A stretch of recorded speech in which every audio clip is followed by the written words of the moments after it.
Hello ਪਿਆਰੇ ਬੱਚਿਓ, ਅੱਜ ਅਸੀਂ ਚਰਚਾ ਕਰਾਂਗੇ 8ਵੀਂ ਜਮਾਤ ਦੇ ਸਮਾਜਿਕ ਸਿੱਖਿਆ ਦੇ ਭੂਗੋਲ ਦੇ ਪਾਠ ਨੰਬਰ 3 ਦੇ ਬਾਰੇ 'ਚ, ਜਿਸ ਪਾਠ ਦਾ ਸਿਰਲੇਖ ਹੈ ਖਣਿਜ ਅਤੇ ਸ਼ਕਤੀ ਸਾਧਨ। ਇਸ ਪਾਠ ਦੇ ਵਿੱਚ ਅਸੀਂ ਜਾਣਾਂਗੇ ਕਿ ਖਣਿਜ ਪਦਾਰਥ ਕੀ ਹੁੰਦੇ ਹਨ, ਇਹ ਕਿੰਨੇ ਤਰ੍ਹਾਂ ਦੇ ਹੁੰਦੇ ਹਨ, ਇਹਨਾਂ ਦੀ ਕਿੱਥੇ ਇਹ ਸਾਨੂੰ ਮਿਲਦੇ ਹਨ, ਸਾਡੇ ਦੇਸ਼ ਦੇ ਵਿੱਚ ਕਿਹੜੇ ਕਿਹੜੇ ਹਿੱਸੇ ਦੇ ਵਿੱਚ ਕਿਹੜੇ ਖਣਿਜ ਪਦਾਰਥ ਦੀ ਬਹੁਤਾਤ ਹੈ ਜਾਂ ਕਿੱਥੇ ਇਹ ਨਹੀਂ ਮਿਲਦੇ ਹਨ। ਇਹਨਾਂ ਨੂੰ ਨਕਸ਼ੇ ਦੇ ਜ਼ਰੀਏ ਵੀ ਆਪਾਂ ਜਾਣਾਂਗੇ ਅਤੇ ਨਾਲ ਹੀ ਅਸੀਂ ਇਹ ਵੀ ਜਾਣਾਂਗੇ ਕਿ ਕਿਹੜੇ ਖਣਿਜ ਪਦਾਰਥ ਦੀ ਕੀ ਮਹੱਤਤਾ ਹੈ। ਜੇਕਰ ਉਹ ਖਣਿਜ ਪਦਾਰਥ ਸਾਨੂੰ ਨਾ ਪ੍ਰਾਪਤ ਹੋਣ ਤਾਂ ਸਾਡੇ ਲਈ ਕਿਹੜੇ ਕੰਮ ਔਖੇ ਹੋ ਜਾਣਗੇ, ਜੇਕਰ ਉਹ ਪ੍ਰਾਪਤ ਹੁੰਦੇ ਨੇ ਤਾਂ ਸਾਡੇ ਲਈ ਕਿਹੜੇ ਕੰਮ ਜ਼ਿਆਦਾ ਸੌਖੇ ਹੋ ਜਾਂਦੇ ਨੇ। ਇਸ ਪਾਠ ਦੇ ਵਿੱਚ ਅਸੀਂ ਚਰਚਾ ਕਰਾਂਗੇ ਮੁੱਖ ਤੌਰ 'ਤੇ ਜੋ ਜ਼ਿਆਦਾ ਮਹੱਤਵਪੂਰਨ ਖਣਿਜ ਪਦਾਰਥ ਹਨ ਉਹਨਾਂ ਦੇ ਬਾਰੇ ਦੇ ਵਿੱਚ। ਆਓ ਸ਼ੁਰੂ ਕਰਦੇ ਹਾਂ ਪਾਠ। ਖਣਿਜ ਪਦਾਰਥ ਅਤੇ ਸ਼ਕਤੀ ਦੇ ਸਾਧਨ ਕਿਸੇ ਵੀ ਦੇਸ਼ ਦੇ ਵਿਕਾਸ ਦੇ ਪੱਖ ਤੋਂ ਬਹੁਤ ਜ਼ਿਆਦਾ ਮਹੱਤਵ ਰੱਖਦੇ ਹਨ। ਜਿਨ੍ਹਾਂ ਦੇਸ਼ਾਂ ਕੋਲ ਖਣਿਜ ਪਦਾਰਥਾਂ ਦੀ ਮਾਤਰਾ ਜ਼ਿਆਦਾ ਹੁੰਦੀ ਹੈ ਜਾਂ ਜਿਨ੍ਹਾਂ ਕੋਲ ਜ਼ਿਆਦਾ ਵੱਡੇ ਭੰਡਾਰ ਹੁੰਦੇ ਹਨ, ਉਹ ਦੇਸ਼ ਅਮੀਰ ਦੇਸ਼ਾਂ ਦੀ ਸ਼੍ਰੇਣੀ ਦੇ ਵਿੱਚ ਸ਼ਾਮਲ ਮੰਨੇ ਜਾਂਦੇ ਹਨ।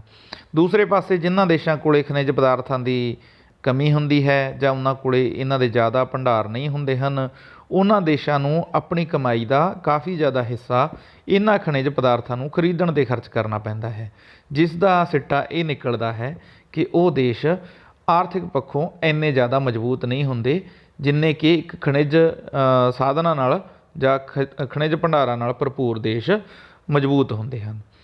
ਆਓ ਗੱਲ ਕਰਦੇ ਹਾਂ ਖਣਿਜ ਪਦਾਰਥ ਦੀ। ਖਣਿਜ ਪਦਾਰਥ ਕੀ ਹੁੰਦੇ ਹਨ? ਖਣਿਜ ਪਦਾਰਥ ਉਹ ਕੁਦਰਤੀ ਪਦਾਰਥ ਹਨ ਜਿਹੜੇ ਇੱਕ ਜਾਂ ਜ਼ਿਆਦਾ ਤੱਤਾਂ ਤੋਂ ਬਣੇ ਹੁੰਦੇ ਹਨ ਅਤੇ ਧਰਤੀ ਵਿੱਚੋਂ ਨਿਕਲਦੇ ਹਨ। ਇਹਨਾਂ ਦੀ ਇੱਕ ਖਾਸ ਰਸਾਇਣਿਕ ਬਣਤਰ ਹੁੰਦੀ ਹੈ। ਇਹ ਆਪਣੇ ਭੌਤਿਕ ਅਤੇ ਰਸਾਇਣਿਕ ਗੁਣਾਂ ਕਰਕੇ ਪਛਾਣੇ ਜਾਂਦੇ ਹਨ। ਖਣਿਜ ਪਦਾਰਥਾਂ ਨੂੰ ਕਈ ਸਾਰੀਆਂ ਸ਼੍ਰੇਣੀਆਂ ਦੇ ਵਿੱਚ ਅੱਗੇ ਵੰਡਿਆ ਜਾਂਦਾ ਹੈ। ਮੋਟੇ ਤੌਰ 'ਤੇ ਇਹੀ ਜਾਣੋ ਕਿ ਖਣਿਜ ਪਦਾਰਥ ਕੋਈ ਵੀ ਜੋ ਧਾਤੂ ਹੁੰਦੀ ਹੈ ਉਸ ਦਾ ਇੱਕ ਕੱਚਾ ਰੂਪ ਹੁੰਦੇ ਹਨ। ਉਸ ਕੱਚੇ ਰੂਪ ਨੂੰ ਸੋਧ ਕਰਕੇ ਹੀ ਅਸੀਂ ਜਿਹੜੀਆਂ ਅੱਜ ਸਾਡੇ ਸਾਹਮਣੇ ਵੱਖ-ਵੱਖ ਤਰ੍ਹਾਂ ਦੀਆਂ ਧਾਤੂਆਂ ਹਨ ਉਹਨਾਂ ਨੂੰ ਅਸੀਂ ਪ੍ਰਾਪਤ ਕਰਦੇ ਹਾਂ। ਮੇਰਾ ਖਿਆਲ ਹੈ ਵੀ ਸਾਰੇ ਬੱਚਿਆਂ ਨੂੰ ਖਣਿਜ ਪਦਾਰਥਾਂ ਦੇ ਬਾਰੇ 'ਚ ਇਹ ਗੱਲ ਸਮਝ ਲੱਗ ਗਈ ਹੋਵੇਗੀ। ਆਓ ਆਪਾਂ ਇਹਨਾਂ ਦੀਆਂ ਦਿੱਤੀਆਂ ਹੋਈਆਂ ਸ਼੍ਰੇਣੀਆਂ ਦੀ ਚਰਚਾ ਕਰਦੇ ਹਾਂ। ਖਣਿਜ ਪਦਾਰਥਾਂ ਨੂੰ ਮੁੱਖ ਤੌਰ 'ਤੇ 3 ਸ਼੍ਰੇਣੀਆਂ ਦੇ ਵਿੱਚ ਵੰਡਿਆ ਜਾਂਦਾ ਹੈ। ਸਭ ਤੋਂ ਪਹਿਲਾਂ ਧਾਤੂ ਖਣਿਜ ਪਦਾਰਥ ਆਉਂਦੇ ਹਨ, ਫਿਰ ਅਧਾਤੂ ਨਾਨ ਮੈਟੈਲਿਕ ਮਿਨਰਲਸ, ਉਸ ਤੋਂ ਬਾਅਦ ਪਰਮਾਣੂ ਖਣਿਜ ਪਦਾਰਥ।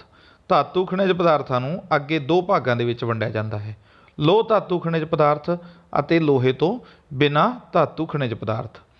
ਲੋਹ ਧਾਤੂ ਖਣਿਜ ਪਦਾਰਥਾਂ ਦੇ ਵਿੱਚ ਕਿਹੜੇ-ਕਿਹੜੇ ਖਣਿਜ ਪਦਾਰਥ ਸ਼ਾਮਲ ਹਨ?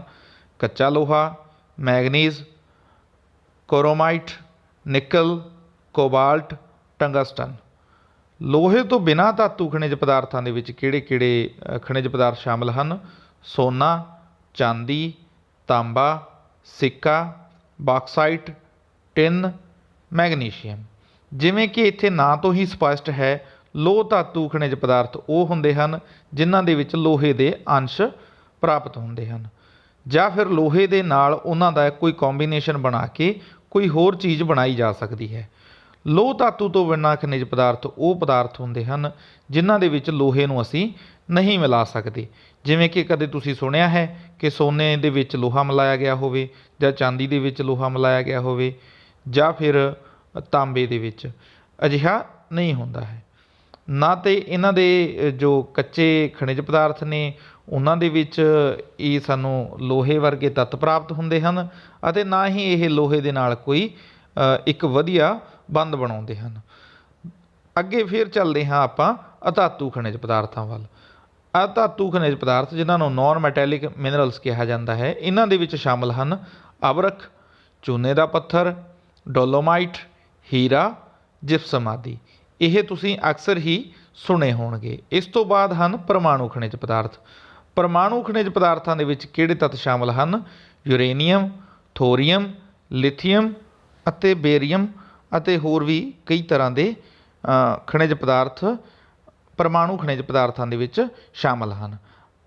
ਅੱਗੇ ਆਪਾਂ ਇਹਨਾਂ ਸਾਰੇ ਹੀ ਖਣਿਜ ਪਦਾਰਥਾਂ ਦੇ ਬਾਰੇ 'ਚ ਵਿਸਤਾਰ ਸਹਿਤ ਚਰਚਾ ਕਰਾਂਗੇ। ਇੱਥੇ ਤਸਵੀਰਾਂ ਦੇ ਜ਼ਰੀਏ ਤੁਸੀਂ ਕੁਝ ਖਣਿਜ ਪਦਾਰਥਾਂ ਦੀ ਹੋਂਦ ਨੂੰ ਦੇਖ ਸਕਦੇ ਹੋ। ਇਹ ਤੁਹਾਡੇ ਸਾਹਮਣੇ ਕੁਝ ਤਸਵੀਰਾਂ ਹਨ ਜਿਨ੍ਹਾਂ ਦੇ ਜ਼ਰੀਏ ਤੁਹਾਨੂੰ ਕੁਝ ਖਾਸ ਤਰ੍ਹਾਂ ਦੇ ਖਣਿਜ ਪਦਾਰਥਾਂ ਦੇ ਬਾਰੇ 'ਚ ਦਿਖਾਇਆ ਗਿਆ ਹੈ। ਉਮੀਦ ਹੈ ਤੁਹਾਨੂੰ ਇਹ ਵਧੀਆ ਲੱਗਿਆ ਹੋਵੇਗਾ। ਹੁਣ ਆਪਾਂ ਗੱਲ ਕਰਦੇ ਹਾਂ ਕੁਝ ਖਾਸ ਤਰ੍ਹਾਂ ਦੇ ਖਣਿਜ ਪਦਾਰਥਾਂ ਦੀ, ਜਿਨ੍ਹਾਂ ਦੇ ਵਿੱਚ ਸਭ ਤੋਂ ਪਹਿਲੇ ਨੰਬਰ 'ਤੇ ਸ਼ਾਮਲ ਹੈ ਕੱਚਾ ਲੋਹਾ, ਜਿਸ ਨੂੰ ਆਇਰਨ ਔਰ ਕਿਹਾ ਜਾਂਦਾ ਹੈ। ਕੱਚਾ ਲੋਹਾ ਧਰਤੀ ਦੀ ਉੱਪਰਲੀ ਤਹਿ ਦਾ 5% ਹਿੱਸਾ ਹੈ ਅਤੇ ਇਹ ਆਮ ਅਤੇ ਸਭ ਤੋਂ ਜ਼ਿਆਦਾ ਇਸਤੇਮਾਲ ਕੀਤੀ ਜਾਣ ਵਾਲੀ ਧਾਤ ਹੈ। ਇਸ ਧਾਤ ਦੀ ਵਰਤੋਂ ਅਨੇਕਾਂ ਹੀ ਤਰ੍ਹਾਂ ਦੀਆਂ ਵਸਤੂਆਂ ਬਣਾਉਣ ਦੇ ਵਿੱਚ ਕੀਤੀ ਜਾਂਦੀ ਹੈ। ਇਹ ਧਾਤ ਧਰਤੀ ਵਿੱਚੋਂ ਸ਼ੁੱਧ ਰੂਪ ਵਿੱਚ ਨਹੀਂ ਮਿਲਦੀ, ਸਗੋਂ ਇਸ ਵਿੱਚ ਕਈ ਤਰ੍ਹਾਂ ਦੀਆਂ ਮਿਲਾਵਟਾਂ ਹੁੰਦੀਆਂ ਹਨ। ਉਦਯੋਗਾਂ ਵਿੱਚ ਲਿਆ ਕੇ ਇਸ ਵਿੱਚੋਂ ਮਿਲਾਵਟਾਂ ਨੂੰ ਦੂਰ ਕਰਕੇ ਸ਼ੁੱਧ ਲੋਹਾ ਪ੍ਰਾਪਤ ਕੀਤਾ ਜਾਂਦਾ ਹੈ। ਕੱਚਾ ਲੋਹਾ ਕੁਝ ਖਾਸ ਇਸ ਤਰ੍ਹਾਂ ਦੇ ਆਕਾਰ ਦੇ ਵਿੱਚ ਧਰਤੀ ਦੇ ਵਿੱਚੋਂ ਪ੍ਰਾਪਤ ਹੁੰਦਾ ਹੈ, ਜੋ ਕਿ ਤਹਿਦਾਰ ਜਾਂ ਕਈ ਤਰ੍ਹਾਂ ਦੇ ਹੋਰ ਤਰੀਕਿਆਂ ਦੇ ਨਾਲ ਧਰਤੀ ਦੇ ਵਿੱਚੋਂ ਪ੍ਰਾਪਤ ਕੀਤਾ ਜਾਂਦਾ ਹੈ। ਇੱਥੇ ਤੁਸੀਂ ਦੇਖ ਸਕਦੇ ਹੋ ਇਸ ਨੂੰ, ਜਾਂ ਫਿਰ ਇੱਕ ਹੋਰ ਫੋਟੋ ਦੇ ਜ਼ਰੀਏ ਤੁਸੀਂ ਦੇਖ ਸਕਦੇ ਹੋ ਕਿ ਕੁਝ ਇਸ ਤਰ੍ਹਾਂ ਦਾ ਵੀ ਦਿਖਾਈ ਦਿੰਦਾ ਹੈ। ਦੇਖੋ, ਕੱਚੇ ਲੋਹੇ ਦਾ ਜੋ ਖਣਿਜ ਪਦਾਰਥ ਹੈ ਉਹ ਕਈ ਕਿਸਮਾਂ ਦਾ ਹੁੰਦਾ ਹੈ। ਕਿਸੇ ਦੇ ਵਿੱਚ ਲੋਹੇ ਦੀ ਮਾਤਰਾ ਜ਼ਿਆਦਾ ਹੁੰਦੀ ਹੈ, ਕਿਸੇ ਦੇ ਵਿੱਚ ਘੱਟ ਹੁੰਦੀ ਹੈ, ਜਿਸ ਦੇ ਬਾਰੇ 'ਚ ਅਸੀਂ ਅੱਗੇ ਚਰਚਾ ਕਰਨ ਜਾ ਰਹੇ ਹਾਂ। ਸੰਸਾਰ ਵਿੱਚ ਰੂਸ ਅਤੇ ਇਸ ਦੇ ਗੁਆਂਢੀ ਦੇਸ਼ ਆਸਟ੍ਰੇਲੀਆ, ਬ੍ਰਾਜ਼ੀਲ ਅਤੇ ਸੰਯੁਕਤ ਰਾਜ ਅਮਰੀਕਾ ਵਰਗੇ ਦੇਸ਼ਾਂ ਵਿੱਚ ਕੱਚੇ ਲੋਹੇ ਦੇ ਵੱਡੇ ਭੰਡਾਰ ਹਨ।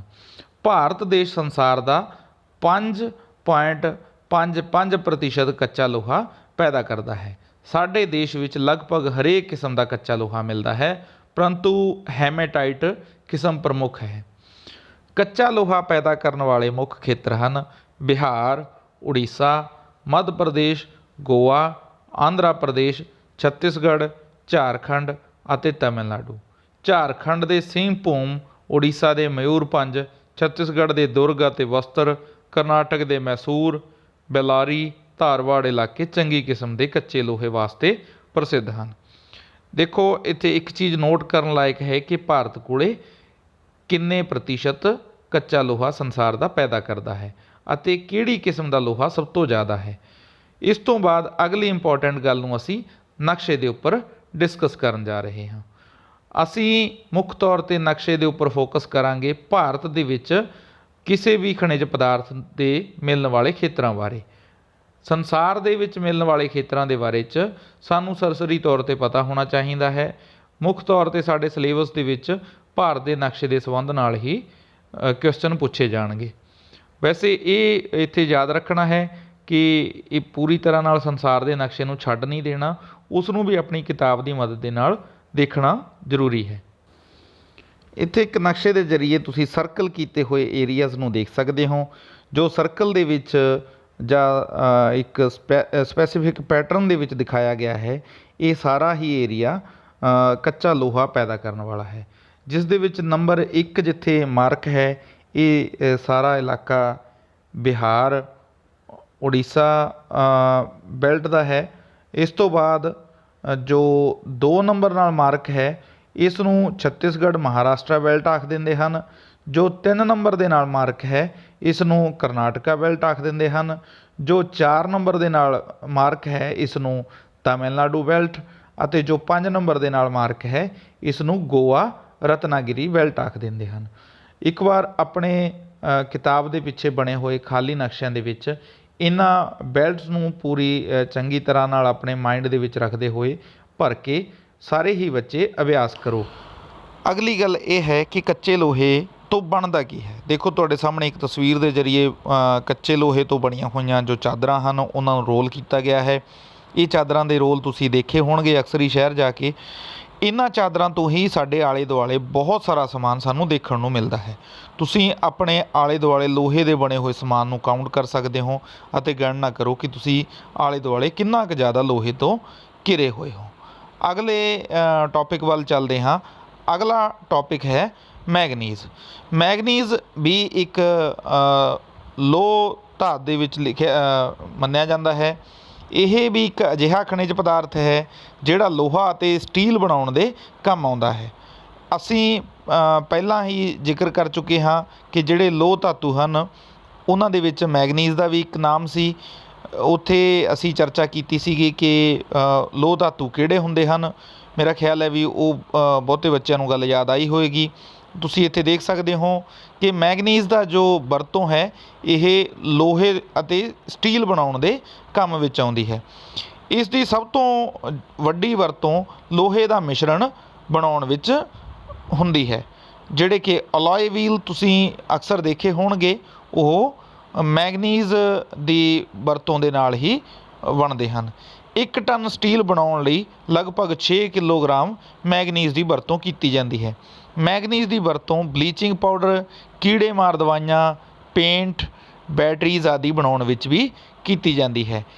ਅਕਸਰ ਹੀ ਤੁਸੀਂ ਇਹਨਾਂ ਚੀਜ਼ਾਂ ਨੂੰ ਦੇਖਿਆ ਹੋਵੇਗਾ, ਜੋ ਕੀੜੇ ਮਾਰ ਦਵਾਈਆਂ ਹਨ ਜਾਂ ਪੇਂਟ ਹਨ ਉਹਨਾਂ ਦੇ ਵਿੱਚ ਮੈਗਨੀਜ਼ ਦੀ ਹੀ ਵਰਤੋਂ ਹੁੰਦੀ ਹੈ। ਮੈਗਨੀਜ਼ ਦਾ ਖਣਿਜ ਪਦਾਰਥ ਕੁਝ ਇਸ ਤਰ੍ਹਾਂ ਦਾ ਦਿਖਾਈ ਦਿੰਦਾ ਹੈ ਜਦੋਂ ਇਹ ਕੱਚੀ ਫਾਰਮ ਦੇ ਵਿੱਚ ਹੁੰਦਾ ਹੈ। ਇਸ ਤੋਂ ਬਾਅਦ ਇਸ ਨੂੰ ਸੋਧ ਕਰਕੇ ਇਸ ਨੂੰ ਸਟੀਲ ਦੇ ਵਿੱਚ ਬਣਾਉਣ ਦੇ ਵਿੱਚ ਵੀ ਵਰਤੋਂ ਕੀਤੀ ਜਾਂਦੀ ਹੈ ਅਤੇ ਇਸ ਦੇ ਕੀੜੇ ਮਾਰ ਦਵਾਈਆਂ ਦੇ ਪਾਊਡਰ ਜਾਂ ਪੇਂਟ ਦੇ ਵਿੱਚ ਵੀ ਇਸ ਦੀ ਵਰਤੋਂ ਅਸੀਂ ਦੇਖਦੇ ਜਾਂ ਸੁਣਦੇ ਹਾਂ। ਇਸ ਤੋਂ ਇਲਾਵਾ ਮੈਗਨੀਜ਼ ਦੇ ਬਾਰੇ 'ਚ ਅਸੀਂ ਅੱਗੇ ਚਰਚਾ ਕਰਦੇ ਹਾਂ। ਮੈਗਨੀਜ਼ ਦੇ ਭੰਡਾਰਾਂ ਵਿੱਚ ਜ਼ਿੰਬਾਬਵੇ ਤੋਂ ਬਾਅਦ ਭਾਰਤ ਦਾ ਦੂਸਰਾ ਸਥਾਨ ਹੈ, ਪਰੰਤੂ ਪੈਦਾਵਾਰ ਦੇ ਹਿਸਾਬ ਨਾਲ ਸਾਡਾ ਦੇਸ਼ 5ਵੇਂ ਨੰਬਰ 'ਤੇ ਆਉਂਦਾ ਹੈ। ਭਾਰਤ ਵਿੱਚ ਮੈਗਨੀਜ਼ ਮੁੱਖ ਤੌਰ 'ਤੇ ਕਰਨਾਟਕ, ਉੜੀਸਾ, ਮੱਧ ਪ੍ਰਦੇਸ਼, ਮਹਾਰਾਸ਼ਟਰ ਅਤੇ ਗੋਆ ਰਾਜਾਂ ਵਿੱਚ ਮਿਲਦਾ ਹੈ। ਕੁਝ ਮਾਤਰਾ ਵਿੱਚ ਮੈਗਨੀਜ਼ ਆਂਧਰਾ ਪ੍ਰਦੇਸ਼, ਝਾਰਖੰਡ, ਗੁਜਰਾਤ, ਰਾਜਸਥਾਨ ਅਤੇ ਪੱਛਮੀ ਬੰਗਾਲ ਵਿੱਚੋਂ ਵੀ ਕੱਢਿਆ ਜਾਂਦਾ ਹੈ। ਮੈਗਨੀਜ਼ ਦੀ ਕੁਝ ਮਾਤਰਾ ਉੜੀਸਾ ਦੇ ਸੁੰਦਰਗੜ੍ਹ, ਕਾਲਾਹਾਂਡੀ, ਕੋਰਾਪਟ, ਬੋਲਨਗੀਰ ਅਤੇ ਸੰਬਲਪੁਰ ਜ਼ਿਲ੍ਹਿਆਂ ਵਿੱਚੋਂ ਵੀ ਪ੍ਰਾਪਤ ਹੁੰਦੀ ਹੈ। ਮਹਾਰਾਸ਼ਟਰ ਵਿੱਚ ਨਾਗਪੁਰ ਭੰਡਾਰਾਂ ਅਤੇ ਰਤਨਾਗਿਰੀ ਜ਼ਿਲ੍ਹੇ ਅਤੇ ਮੱਧ ਪ੍ਰਦੇਸ਼ ਵਿੱਚ ਬਾਲਾਘਾਟ ਅਤੇ ਛਿੰਦਵਾੜਾ ਜ਼ਿਲ੍ਹੇ ਵੀ ਮੈਗਨੀਜ਼ ਵਾਸਤੇ ਪ੍ਰਸਿੱਧ ਹਨ। ਇੱਥੇ ਨਕਸ਼ੇ ਦੇ ਜ਼ਰੀਏ ਰੈੱਡ ਡਾਟਸ ਨਾਲ ਉਹਨਾਂ ਸਾਰੇ ਹੀ ਸਥਾਨਾਂ ਨੂੰ ਮਾਰਕ ਕੀਤਾ ਗਿਆ ਹੈ ਜਿਨ੍ਹਾਂ ਦੇ ਬਾਰੇ 'ਚ ਅਸੀਂ ਪਿੱਛੇ ਚਰਚਾ ਕਰਕੇ ਆਏ ਹਾਂ। ਮੇਰਾ ਖਿਆਲ ਹੈ ਵੀ ਸਾਰੇ ਵਿਦਿਆਰਥੀ ਇਸ ਨਕਸ਼ੇ ਨੂੰ ਚੰਗੀ ਤਰ੍ਹਾਂ ਨਾਲ ਸਮਝ ਰਹੇ ਹੋਣਗੇ ਅਤੇ ਆਪਣੇ ਖਾਲੀ ਨਕਸ਼ੇ ਦੇ ਉੱਪਰ ਇਹਨਾਂ ਸਥਾਨਾਂ ਨੂੰ ਭਰਨਗੇ ਵੀ, ਤਾਂ ਕਿ ਉਹਨਾਂ ਦਾ ਜ਼ਿਆਦਾ ਤੋਂ ਜ਼ਿਆਦਾ ਵਧੀਆ ਅਭਿਆਸ ਇਸ ਸੰਬੰਧ ਵਿੱਚ ਹੋ ਸਕੇ। ਇਸ ਤੋਂ ਬਾਅਦ ਅਸੀਂ ਚਰਚਾ ਕਰਦੇ ਹਾਂ ਤਾਂਬੇ ਬਾਰੇ। ਤਾਂਬਾ ਨਰਮ ਅਤੇ ਭੂਰੇ ਰੰਗ ਦੀ ਧਾਤ ਹੈ ਜਿਹੜੀ ਅਗਨੀ ਅਤੇ ਰੂਪਾਂਤਰਿਤ ਚਟਾਨਾਂ ਵਿੱਚੋਂ ਮਿਲਦੀ ਹੈ। ਇਸ ਦੀ ਵਰਤੋਂ ਮਨੁੱਖ ਦੁਆਰਾ ਬਹੁਤ ਪੁਰਾਣੇ ਸਮੇਂ ਵਿੱਚ ਕੀਤੀ ਜਾਂਦੀ ਹੈ। ਇਨਫੈਕਟ ਇਹੀ ਉਹ ਧਾਤੂ ਹੈ ਜਿਸ ਨੂੰ ਮਨੁੱਖ ਨੇ ਸਭ ਤੋਂ ਪਹਿਲਾਂ ਵਰਤਿਆ ਸੀ। ਤਾਂਬਾ ਵੈਸੇ ਤਾਂ ਇੱਕ ਨਰਮ ਧਾਤੂ ਹੈ, ਪਰੰਤੂ ਜਦੋਂ ਇਸ ਨੂੰ ਟਿਨ ਦੇ ਨਾਲ ਮਿਲਾਇਆ ਜਾਂਦਾ ਹੈ ਤਾਂ ਇਹ ਕਾਂਸਾ ਬਣ ਜਾਂਦਾ ਹੈ। ਕਾਂਸਾ ਜਿਸ ਨੂੰ ਬ੍ਰੌਂਜ਼ ਕਿਹਾ ਜਾਂਦਾ ਹੈ, ਜਿਹੜਾ ਕਿ ਇੱਕ ਸਖਤ ਅਤੇ ਮਜ਼ਬੂਤ ਪਦਾਰਥ ਹੈ। ਇਸ ਕਾਂਸੇ ਨੂੰ ਹਥਿਆਰ ਅਤੇ ਔਜ਼ਾਰ ਬਣਾਉਣ ਲਈ ਵਰਤਿਆ ਜਾਂਦਾ ਹੈ। ਤਾਂਬੇ ਦੀ ਵਰਤੋਂ ਭਾਂਡੇ, ਸਿੱਕੇ, ਬਿਜਲੀ ਦੀਆਂ ਤਾਰਾਂ ਅਤੇ ਹੋਰ ਬਿਜਲੀ ਉਪਕਰਨ ਬਣਾਉਣ ਵਿੱਚ ਵੱਡੇ ਪੱਧਰ 'ਤੇ ਕੀਤੀ ਜਾਂਦੀ ਹੈ। ਤਾਂਬਾ ਨਰਮ ਅਤੇ ਵਧੀਆ ਧਾਤੂ ਹੋਣ ਕਾਰਨ ਇਸ ਦੀਆਂ ਬਰੀਕ ਸ਼ੀਟਾਂ ਵੀ ਬਣਾਈਆਂ ਜਾ ਸਕਦੀਆਂ ਹਨ। ਤਾਂਬੇ ਦਾ ਜੋ ਔਰ ਹੈ ਖਣਿਜ ਪਦਾਰਥ ਹੈ ਉਹ ਕੁਝ ਇਸ ਤਰ੍ਹਾਂ ਦਾ ਧਰਤੀ ਦੇ ਵਿੱਚੋਂ ਸਾਨੂੰ ਪ੍ਰਾਪਤ ਹੁੰਦਾ ਹੈ। ਜਿਵੇਂ ਕਿ ਤੁਸੀਂ ਦੇਖ ਰਹੇ ਹੋ, ਇਹ ਇੱਕ ਹਰੇ ਕਲਰ ਦਾ ਇੱਕ ਪਾਊਡਰ ਜਾਂ ਜੰਮ ਜਾਂਦਾ ਹੈ। ਇਹੀ ਇਸ ਦੀ ਸਭ ਤੋਂ ਜ਼ਿਆਦਾ ਵਧੀਆ ਨਿਸ਼ਾਨੀ ਹੁੰਦੀ ਹੈ। ਇਸ ਤੋਂ ਇਲਾਵਾ ਤਾਂਬੇ ਦੇ ਬਣੇ ਹੋਏ ਬਹੁਤ ਸਾਰੇ ਪਦਾਰਥ, ਬਹੁਤ ਸਾਰਾ ਸਮਾਨ ਤੁਸੀਂ ਆਪਣੇ ਘਰ ਦੇ ਵਿੱਚ ਜਾਂ ਆਪਣੇ ਆਲੇ ਦੁਆਲੇ ਤੁਸੀਂ ਦੇਖਿਆ ਹੋਵੇਗਾ। ਜਿਸ ਤਰ੍ਹਾਂ ਕਿ ਤੁਸੀਂ ਬਿਜਲੀ ਦੀਆਂ ਤਾਰਾਂ ਨੂੰ ਅਕਸਰ ਹੀ ਦੇਖਦੇ ਹੋਵੋਗੇ ਕਿ ਕੁਝ ਤਾਂਬੇ ਦੀਆਂ ਬਣੀਆਂ ਹੋਈਆਂ ਬਿਜਲੀ ਦੀਆਂ ਤਾਰਾਂ ਹਨ। ਇਸ ਤੋਂ ਇਲਾਵਾ ਸੋਨੇ ਦੇ ਗਹਿਣਿਆਂ ਦੇ ਵਿੱਚ ਵੀ ਤਾਂਬੇ ਦੀ ਮਿਕਸਿੰਗ ਕੀਤੀ ਜਾਂਦੀ ਹੈ। ਅੱਗੇ ਗੱਲ ਕਰਦੇ ਹਾਂ ਸੰਸਾਰ ਭਰ ਵਿੱਚ ਤਾਂਬੇ ਦੀ ਪੈਦਾਵਾਰ। ਸੰਸਾਰ ਵਿੱਚ ਤਾਂਬੇ ਦੀ ਪੈਦਾਵਾਰ ਮੁੱਖ ਤੌਰ 'ਤੇ ਸੰਯੁਕਤ ਰਾਜ ਅਮਰੀਕਾ, ਰੂਸ, ਚਿਲੀ, ਜਾਂਬੀਆ, ਕੈਨੇਡਾ ਅਤੇ ਜਾਇਰੇ ਵਰਗੇ ਦੇਸ਼ਾਂ ਦੁਆਰਾ ਕੀਤੀ ਜਾਂਦੀ ਹੈ। ਭਾਰਤ ਤਾਂਬੇ ਦੀ ਪੈਦਾਵਾਰ ਦੇ ਖੇਤਰ ਵਿੱਚ ਕਾਫੀ ਜ਼ਿਆਦਾ ਪਿੱਛੇ ਹੈ। ਭਾਰਤ ਵਿੱਚ ਤਾਂਬੇ ਦੇ ਭੰਡਾਰ ਸਿੰਘਭੂਮ, ਬਾਲਾਘਾਟ ਮੱਧ ਪ੍ਰਦੇਸ਼ ਦੇ ਵਿੱਚ, ਝੁੰਝਨੂ ਅਤੇ ਅਲਵਰ ਰਾਜਸਥਾਨ ਆਦਿ ਜ਼ਿਲ੍ਹਿਆਂ ਵਿੱਚ ਮਿਲਦੇ ਹਨ। ਕੁਝ ਥੋੜ੍ਹੀ ਮਾਤਰਾ ਵਿੱਚ ਤਾਂਬਾ ਗੁਜਰਾਤ, ਕਰਨਾਟਕ, ਆਂਧਰਾ ਪ੍ਰਦੇਸ਼, ਉੱਤਰ ਪ੍ਰਦੇਸ਼, ਸਿੱਕਿਮ, ਮੇਘਾਲਿਆ, ਮਹਾਰਾਸ਼ਟਰ, ਪੱਛਮੀ ਬੰਗਾਲ ਆਦि ਰਾਜਾਂ ਵਿੱਚ ਵੀ ਮਿਲਦਾ ਹੈ। ਨਕਸ਼ੇ ਦੇ ਜ਼ਰੀਏ ਤੁਸੀਂ ਦੇਖ ਸਕਦੇ ਹੋ ਜੋ ਟਰਾਇੰਗਲ ਸ਼ੇਪ ਦੇ ਮਾਰਕ ਹਨ ਉਹ ਦਿਖਾ ਰਹੇ ਹਨ ਭਾਰਤ ਦੇ ਵਿੱਚ ਤਾਂਬੇ ਦੀ ਹੋਂਦ, ਜਿਸ ਨੂੰ ਨਕਸ਼ੇ ਦੇ ਜ਼ਰੀਏ ਤੁਸੀਂ ਦੇਖ ਸਕਦੇ ਹੋ। ਇਹ ਨਕਸ਼ਾ ਮੈਂ ਐਨਸੈਂਬਲ ਦੇ ਵਿੱਚੋਂ ਲਿਆ ਹੈ। ਉਮੀਦ ਹੈ ਕਿ ਸਾਰੇ ਬੱਚਿਆਂ ਨੂੰ ਇਹ ਸਮਝ ਆ ਰਿਹਾ ਹੋਵੇਗਾ। ਇਸ ਦੇ ਵਿੱਚ ਤੁਸੀਂ ਬੜੀ ਸਾਵਧਾਨੀ ਦੇ ਨਾਲ ਤਾਂਬੇ ਦੇ ਬਾਰੇ 'ਚ ਜੋ ਨਿਸ਼ਾਨ ਦਿਖਾਏ ਗਏ ਹਨ ਉਹਨਾਂ ਨੂੰ ਅਸੈਸ ਕਰਦੇ ਹੋਏ ਬੜੇ ਵਧੀਆ ਤਰੀਕੇ ਦੇ ਨਾਲ ਭਾਰਤ ਦੇ ਨਕਸ਼ੇ ਦੇ ਉੱਪਰ ਉਹ ਜਗ੍ਹਾਵਾਂ ਲੱਭ ਸਕਦੇ ਹੋ ਜਿੱਥੇ ਤਾਂਬੇ ਦਾ ਸਾਨੂੰ ਖਣਿਜ ਪਦਾਰਥ ਮਿਲਦੇ ਹਨ। ਅਗਲਾ ਖਣਿਜ ਪਦਾਰਥ ਹੈ ਬਾਕਸਾਈਟ। ਬਾਕਸਾਈਟ ਇੱਕ ਮਹੱਤਵਪੂਰਨ ਕੱਚੀ ਧਾਤ ਹੈ ਜਿਸ ਤੋਂ ਐਲੂਮੀਨੀਅਮ ਬਣਾਇਆ ਜਾਂਦਾ ਹੈ। ਮੇਰਾ ਖਿਆਲ ਹੈ ਵੀ ਐਲੂਮੀਨੀਅਮ ਬਾਰੇ ਸਾਰੇ ਬੱਚਿਆਂ ਨੂੰ ਪਤਾ ਹੋਏਗਾ ਕਿ ਇਹ ਕਿਹੋ ਜਿਹੀ ਚੀਜ਼ ਹੁੰਦੀ ਹੈ। ਬਾਕਸਾਈਟ ਇੱਕ ਚਿਕਨੀ ਮਿੱਟੀ ਵਰਗੀ ਧਾਤ ਹੈ ਜਿਸ ਵਿੱਚ ਐਲੂਮੀਨੀਅਮ ਆਕਸਾਈਡ ਹੁੰਦਾ ਹੈ, ਜੋ ਕਿ ਦੇਖਣ ਵਿੱਚ ਕੁਝ ਇਸ ਤਰ੍ਹਾਂ ਦਾ ਲੱਗਦਾ ਹੈ, ਜੋ ਕਿ ਚਿਕਨੀ ਮਿੱਟੀ ਦੇ ਕਿਸੇ ਟੁਕੜੇ ਵਰਗਾ ਲੱਗਦਾ ਹੈ। ਇਹ ਜ਼ਿਆਦਾਤਰ ਜਾਂ ਤਾਂ ਸਫੇਦ ਕਲਰ ਦੇ ਵਿੱਚ ਜਾਂ ਫਿਰ ਹਲਕਾ ਗੁਲਾਬੀ ਰੰਗ ਦੇ ਵਿੱਚ ਆਮ ਹੀ ਦੇਖਣ ਨੂੰ ਮਿਲਦਾ ਹੈ। ਸੰਨ 1886 ਤੱਕ ਇਸ ਦੀ ਵਰਤੋਂ ਸੰਭਵ ਨਹੀਂ ਸੀ ਕਿਉਂਕਿ ਬਾਕਸਾਈਟ ਤੋਂ ਐਲੂਮੀਨੀਅਮ ਅਲੱਗ ਕਰਨ ਦੇ ਤਰੀਕੇ ਬਾਰੇ ਪਤਾ ਹੀ ਨਹੀਂ ਸੀ, ਪਰੰਤੂ ਅੱਜ ਦੇ ਸਮੇਂ ਵਿੱਚ ਐਲੂਮੀਨੀਅਮ ਦੇ ਬਾਰੇ 'ਚ ਕਾਫੀ ਸਾਰੇ ਉਦਯੋਗਾਂ ਵਿੱਚ ਵੱਡੇ ਪੈਮਾਨੇ 'ਤੇ ਇਸ ਨੂੰ ਵਰਤਿਆ ਜਾ ਰਿਹਾ ਹੈ। ਵਰਤੋਂ ਵਿੱਚ ਤਾਂ ਇਸ ਨੇ ਤਾਂਬੇ ਅਤੇ ਟਿਨ ਵਰਗੀਆਂ ਧਾਤੂਆਂ ਨੂੰ ਵੀ ਪਿੱਛੇ ਛੱਡ ਦਿੱਤਾ ਹੈ। ਇਸ ਦੀ ਵਰਤੋਂ ਮੁੱਖ ਤੌਰ 'ਤੇ ਬਰਤਨ, ਬਿਜਲੀ ਦੀਆਂ ਤਾਰਾਂ, ਮੋਟਰ ਕਾਰ, ਰੇਲ ਗੱਡੀਆਂ, ਸਮੁੰਦਰੀ ਜਹਾਜ਼ ਅਤੇ ਹਵਾਈ ਜਹਾਜ਼ ਆਦਿ ਬਣਾਉਣ ਵਿੱਚ ਕੀਤੀ ਜਾਂਦੀ ਹੈ। ਇਸ ਤੋਂ ਬਣੇ ਸਮਾਨ ਨੂੰ ਤੁਸੀਂ ਤਸਵੀਰ ਦੇ ਜ਼ਰੀਏ ਵੀ ਦੇਖ ਚੁੱਕੇ ਹੋ। ਸੰਸਾਰ ਵਿੱਚ ਇਸ ਦੀ ਪੈਦਾਵਾਰ ਜ਼ਿਆਦਾਤਰ ਆਸਟ੍ਰੇਲੀਆ, ਜਮੈਕਾ, ਗਿਨੀਆ, ਸੂਰੀਨਾਮ, ਰੂਸ, ਹੰਗਰੀ ਅਤੇ US ਵਰਗੇ ਦੇਸ਼ਾਂ ਵਿੱਚ ਕੀਤੀ ਜਾਂਦੀ ਹੈ। ਭਾਰਤ ਵਿੱਚ ਬਾਕਸਾਈਟ ਦੀ ਪੈਦਾਵਾਰ ਜ਼ਿਆਦਾ ਨਹੀਂ ਹੈ। ਭਾਰਤ ਦੇ ਜਿਨ੍ਹਾਂ ਖੇਤਰਾਂ ਵਿੱਚ ਬਾਕਸਾਈਟ ਦੀ ਪ੍ਰਾਪਤੀ ਹੁੰਦੀ ਹੈ ਉਹਨਾਂ ਵਿੱਚ ਝਾਰਖੰਡ, ਛੱਤੀਸਗੜ੍ਹ, ਮੱਧ ਪ੍ਰਦੇਸ਼, ਉੜੀਸਾ, ਗੁਜਰਾਤ, ਕਰਨਾਟਕ, ਤਾਮਿਲਨਾਡੂ, ਆਂਧਰਾ ਪ੍ਰਦੇਸ਼, ਜੰਮੂ ਕਸ਼ਮੀਰ, ਕੇਰਲ ਅਤੇ ਉੱਤਰ ਪ੍ਰਦੇਸ਼ ਵਰਗੇ ਰਾਜ ਸ਼ਾਮਲ ਹਨ। ਉੜੀਸਾ ਭਾਰਤ ਦਾ ਸਭ ਤੋਂ ਵੱਧ ਬਾਕਸਾਈਟ ਪੈਦਾ ਕਰਨ ਵਾਲਾ ਰਾਜ ਹੈ। ਕਾਲਾਹਾਂਡੀ, ਕੋਰਾਪਟ, ਸੁੰਦਰਗੜ੍ਹ, ਸੰਬਲਪੁਰ ਜ਼ਿਲ੍ਹਾ ਬਾਕਸਾਈਟ ਦੀ ਪੈਦਾਵਾਰ ਲਈ ਪ੍ਰਸਿੱਧ ਹਨ। ਗੁਜਰਾਤ ਰਾਜ ਭਾਰਤ ਵਿੱਚ ਦੂਸਰੇ ਨੰਬਰ 'ਤੇ ਹੈ। ਇਸ ਰਾਜ ਦੇ ਪ੍ਰਮੁੱਖ ਜ਼ਿਲ੍ਹੇ ਜਾਮਨਗਰ, ਜੂਨਾਗੜ੍ਹ, ਖੇੜਾ ਆਦਿ ਹਨ। ਇੱਥੇ ਨਕਸ਼ੇ ਦੇ ਜ਼ਰੀਏ ਤੁਸੀਂ ਉਹ ਸਾਰੇ ਹੀ ਸਥਾਨ ਜਿਹੜੇ ਅਸੀਂ ਪਿੱਛੇ ਪੜ੍ਹ ਕੇ ਆਏ ਹਾਂ ਉਹਨਾਂ ਨੂੰ ਮਾਰਕ ਕੀਤਾ ਹੋਇਆ ਹੈ। ਇੱਕ ਖਾਲੀ ਨਕਸ਼ੇ ਦੀ ਮਦਦ ਦੇ ਨਾਲ ਇਹਨਾਂ ਸਾਰੇ ਹੀ ਸਥਾਨਾਂ ਨੂੰ, ਜੋ ਇਹ ਬਾਕਸਾਈਟ ਦੇ ਸਥਾਨ ਹਨ, ਇਹਨਾਂ ਨੂੰ ਤੁਸੀਂ ਭਰ ਸਕਦੇ ਹੋ। ਅੱਗੇ ਚੱਲਦੇ ਹਾਂ ਅਗਲੇ ਖਣਿਜ ਪਦਾਰਥ ਵੱਲ, ਜਿਸ ਦਾ ਨਾਮ ਹੈ ਸੋਨਾ। ਸੋਨਾ ਬਹੁਤ ਪੁਰਾਣਾ ਸਮੇਂ ਤੋਂ ਹੀ ਮਨੁੱਖ ਦੁਆਰਾ ਵਰਤਿਆ ਜਾ ਰਿਹਾ ਹੈ। ਇਸ ਦੀ ਚਮਕ ਅਤੇ ਰੰਗ ਕਰਕੇ ਇਹ ਇੱਕ ਬਹੁਤ ਹੀ ਦਿਲ ਖਿੱਚਵੀਂ ਧਾਤ ਹੈ।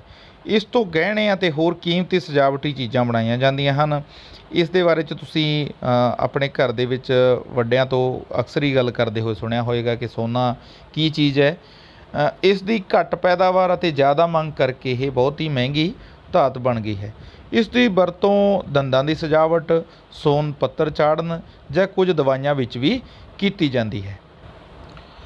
ਸੋਨੇ ਦਾ ਜੋ ਔਰ ਹੈ ਉਹ ਕੁਝ ਧਰਤੀ ਦੇ ਵਿੱਚੋਂ ਕੁਝ ਇਸ ਤਰ੍ਹਾਂ ਨਾਲ ਪ੍ਰਾਪਤ ਹੁੰਦਾ ਹੈ। ਇਸ ਤਸਵੀਰ ਦੇ ਜ਼ਰੀਏ ਤੁਸੀਂ ਦੇਖ ਸਕਦੇ ਹੋ ਮਿੱਟੀ ਦੇ ਵਿੱਚ ਮਿਕਸ ਅਲੱਗ ਹੀ ਯੈਲੋ ਕਲਰ ਦੀ ਇੱਕ ਧਾਤੂ ਜੋ ਦਿਖਾਈ ਦੇ ਰਹੀ ਹੈ, ਇਹੀ ਸੋਨਾ ਬੋਲਿਆ ਜਾਂਦਾ ਹੈ।